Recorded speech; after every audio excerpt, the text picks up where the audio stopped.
Can't put a recessed fixture right here because that's already taken. But typically, we'll lay the lighting out, and then we'll lay the diffusers out around it, and then any other thing like this quad receptacle was put in, but you can't obviously put that on over something else. So it's good to look at that and then decide how we're gonna make this work the best. Sometimes, for certain situations, lighting does shift a little bit to let a diffuser be there or return, because it's just gonna work better. What if there's a column there and you're gonna short circuit the airflow, push out directly back into that if you don't, so I separate them, and it's just a good tool. RCP, Reflected Ceiling Plan. Okay. Okay, any questions on indoor lighting? Any questions on switching, controls, indoor lighting, sources, anything else? You know, were you going to talk anything about the color of light? Mm-hmm. Okay. We can do that. You'll see, when you start to spec lighting, you'll see what they call a CRI, Color Rendering Index. The lower the number, normally, the softer, the more yellow the light. The higher the number, the more white the light, normally. Or blue, you can go so high it seems blue. Mm-hmm. But it's what the owner wants, it's what the tenant wants, and you can, I recommend you guys go to lighting seminars because they're gonna know a lot more about this than me. I'm just an engineer, I just hook it up. I just wire it. I just show you how to put the wires in there and we go with it. I'm okay with selecting lighting, but if it's a real complicated job, I send my jobs up to San Antonio to some friends of mine up there. They are professionals, and they show me, they not only lay out my photometrics, which I can do at home, but they do it quicker. And they also help me choose a color option. For a standard grid troffer with T8 lamps, I specify LP 735 and maybe a 41,000 K color temperature, or maybe 35,000. And you'll see degrees Kelvin, that's the heat of the lamp. And so the cooler the lamp, or the lower the number, the more yellow the light. The brighter, or the higher the number, the whiter the light. Sometimes you want a little bit of a yellow light. It's a softer atmosphere. In a restaurant, you may want that. But in an office, you may want to have as clear and as bright and as clean light as you can. I could go into that a little bit more, but. Well, if they have questions, I don't want to hog Anybody the got any questions. questions? On the, Well, it was about the dimming, like, what if, like, can we eventually dim this room, or it has to be when you're putting it up? Like, if we want to install a dimmer? you can install dimmers. You can do that after the fact. You can do retrofits. You can do renovation.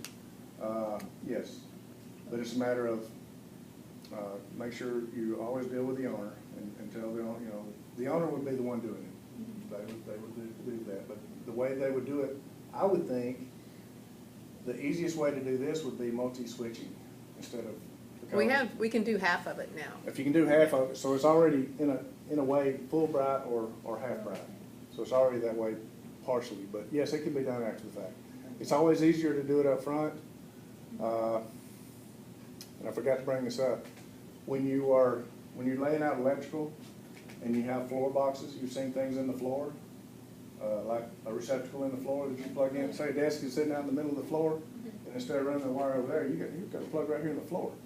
Well, if they did that while they, as they poured the foundation, if they set that back box and set that receptacle and ran that wire, that PVC conduit out to the source, and then poured concrete over it, it's much easier then, and then much cleaner. If they say, well, we wanted to do that, then they get to saw cut a trench, and they get to core drill and put that box in, which is very expensive. So it's always better to do it up front, but we do retrofit jobs all the time. We do renovation, demolition, knock walls down, put new walls up, take out the old stuff, put the new stuff in. We do a lot of that, a lot of work like that. In the long run, though, if you were to cover it up in cement, and let's just say there's an electrical fire that short-circuited all the, I don't know, like worst case scenario kind of deal, would you have to like dig into that concrete just to go ahead and rewire it, or? What they would probably, if there was a wire in that conduit, Yes. if they caught fire, what they would probably do, if it didn't sever it, they would probably tie on one end and use that as a pull cord and pull new wire through. Okay. If you remove all the old and put the new in, it's got a plastic jacket, Mhm. THHN insulation, THWN, whatever it is, it's basically thermoplastic insulation. If you can get that in there without damaging it, then you're good to go. That would be the easiest way to do it. And would you put the If it's concrete- catastrophic and it melted everything, then, you might as well just go go another direction. Leave that in there and cap it off, disconnect the source and say, yeah, that was there. All right, we're gonna do a new one over here. Okay. Let's see. Okay, outdoor lighting, pole mounted, parking lot lighting. You've got, typically down here, you've got metal poles on a concrete base. Well, you have to bolt that concrete, or that metal pole into that concrete base. So you got a bolt pattern, and you've got certain bolts that you want to pour into that concrete base as you pour it. If you forget to do that, you can still drill it out and epoxy in bolts, and it's just as good. Another method is direct burial poles, and those would be concrete poles normally. Rebar reinforced concrete poles that you stick right in the ground. Keep in mind that if it's a 20-foot pole, that say you want 20 feet above grade, but you know that you got to bury 8 feet of the pole, so you'll need to order a 28-foot pole. Put 8 feet of it in the ground. Again, you want to verify this with a structural engineer. This is a windstorm zone of 120 miles an hour. Another consideration is when you put a shoebox, we call them shoeboxes, up on that pole, a shoebox fixture, which is a rectangular block. It's got what we call an EPA, effective projected area. Well, at 120 miles an hour, effective projected area of that fixture, if it exceeds the pole strength, then it's going to lay the pole over or rip the fixture off the pole. For multiple heads, you have to multiply those. If you've got an EPA of 2.5 square feet, and then you've got 3 poles, then 2.5 times 3, 7.5 all of a sudden. Well, the poles that we specify have got an EPA that they're good for at 100 miles an hour or 120 miles an hour in your lighting catalog. So you want your EPA of your pole to exceed the EPA total of the light fixtures. That's something that architects never do this, but it's something for you to just be aware of. But if the a 90 mile an hour wind comes in and your poles are laying down, you want to start asking your electrical engineer, why'd you do that to me? They should stand. Most of the stuff you see here is metal poles, and you can get a straight square steel pole or a tapered square steel pole, a round straight pole, round tapered pole. Tapered means it's big here and it tapers up and gets small at the top. It looks good, it works good. The way you attach these fixtures to the light pole is very critical. You want it to all be rated for the EPA of that device at that point.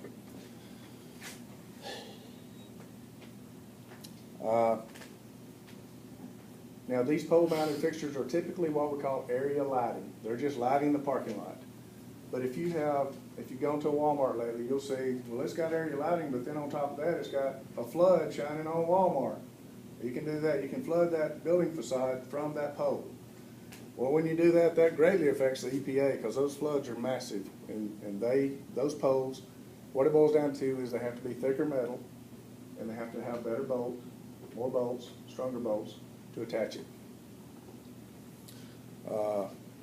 Again, most of these sources are metal halide, which ranges from 250 watts to 400 to 1,000 watts. I've seen some that are like 1,200 watts. When you get to a parking lot of a car dealer, they're very particular about how they light their cars up at night because that's how they make money, and they want it to be bright. And so I've done some car lots, and they're very picky on what they want. So I brighten it really bright, and they're happy. Everybody's happy, but it costs a lot of money. Is there like a particular type of metal that they use, or? Metal halide is the process of, I think that's what you see in a light bulb. Mm-hmm. Metal halide is actually a gas, but it's got a filament in there, and it ignites. It's a high intensity discharge is the type of fixture it is. Metal halide, high pressure sodium, there are different ones that work with a gas. So, and fluorescence is a gas, by the way. Yes. So it's the same principle. It ignites that gas within that enclosed atmosphere and it gets really bright. But And what about in like, I guess the actual metal post? Like, is there any specifications with it, or do you have to use different coatings of paint? yes, that's a good point. This is a highly, highly corrosive environment, salt atmosphere. This is salt down here. So we use, on the fixture itself, use a good heavy polyester powder coating. On the pole itself, you want to try and use that as well, or you can go to aluminum poles, which they're not as bad to corrode. Down here, one of the best poles is a concrete pole, because they will never rust. And you can direct bury those. You don't set those on a concrete base. It's already concrete. Stick it in the ground. That's It's like a piling. concrete post, just, Yeah. and normally they're square, but they can be round. But I mean, it goes in like a piling. It goes in right, Yeah. just like a piling. Yes, ma'am. Absolutely. And if it's a 40-foot pole, you may not need 8 feet in the ground. You may need 10 feet in the ground. Depends on your wind zone, your loading, your EPA, and what the structural engineer says. Because you always want to check, that's his specialty. You tell me how deep to bury that pole. If I'm setting a concrete base, I'll have 3 feet above grade, but I'll have 8 feet in the ground, regardless. If they say it doesn't need to be that deep, all right, I'm telling you it goes that deep. So let them argue about it. If they want to, before I seal the plans, it's going to be my way. When I put my PE seal on the plans, it's my way. If they want to do it, then let them seal it. If they want to cut corners and do something different, that's their call. I don't do that. I'm not going to start doing that. There's just no way. So the ones that are on SPID, those real Really tall ones tall. with the round tops on it? Yes, sir. Okay, now those are planted, I don't know, X number of feet deep? Yes, sir. Those concrete bases may be 20 or 30 feet deep. They're going to be way down What there. happens when they hit the water? In their water pretty, not too Well, far they down? have, that's another good point. Civil engineers have to do soil testing. They have to see how far to go to bedrock. Down here, you may hit water before you hit bedrock. But that's, those will be extremely deep foundations. Those poles are probably 90 to 100 feet. They're way up there. Does that affect too, then, since you're talking about the wind issues here, how do they decide on not only the strength of the pole, the strength of the pole with that type of depth, that. How well is the and- earth gonna hold it? And the wind. Right. That's, you have to do soil testing, and anytime you put a building down, whether you're doing a pier and beam foundation or a slab on grade foundation, you wanna have soil testing. You wanna see how good's the soil. If it's really good soil, you only excavate so much back and then put your compact fill in there. If it's really bad soil, really loose and you excavate, you may go down 12 feet, 8 or 10 or 12 feet. Then put your select fill in, compact it, and then start building your foundation. So down here, there's a lot of clay over here and it cracks foundations. That's why you see all these soaker hoses around foundations. You have to do that. I live in Portland, same way over there, it's clay. Foundations love sand. If you get sand, a foundation will sit on sand and it may wiggle, but it'll wiggle uniformly and it'll stay together. So it's better to have sandy foundations. What kind of lighting do they use at, like, outdoor stadiums that make it so bright? Sports lighting. Now, there's a company, Musco is one, American Sports Lighter. Those are floods. Those are serious floods. Are they like LEDs, or are they just So fluorescents? far, or they? there may be now, the technology's probably got it to where they have LEDs, but normally those are gonna be the metal halides, the Okay. floods. Metal halides got a really good high punch, and they basically have a group of them, have a bank of them, and they'll aim it, this one here, this one here, this one here. And it's television production quality. You can have 80-foot candles on that football field. You It know, seems weird because they're so far up there, and how they make such. make they're it so bright. spots. They're putting a spot, but then when you multiply those spots, they overlap and overlap enough to where you just gotta, and they're all around the field. So they fine tune it. And with electronics these days, every spot on the field's got a bulb pointed right at it, basically. So, I did a job in Eagle Pass where we did the high school, a while back, and we did sports lighters, flood lighting that entire football field. No, That I've is seen- extremely expensive lighting. I've seen different lighting fixtures to, like, so that they won't bust in flames or whatever, they have, I guess, like little circuit breakers inside of them or something that kind of just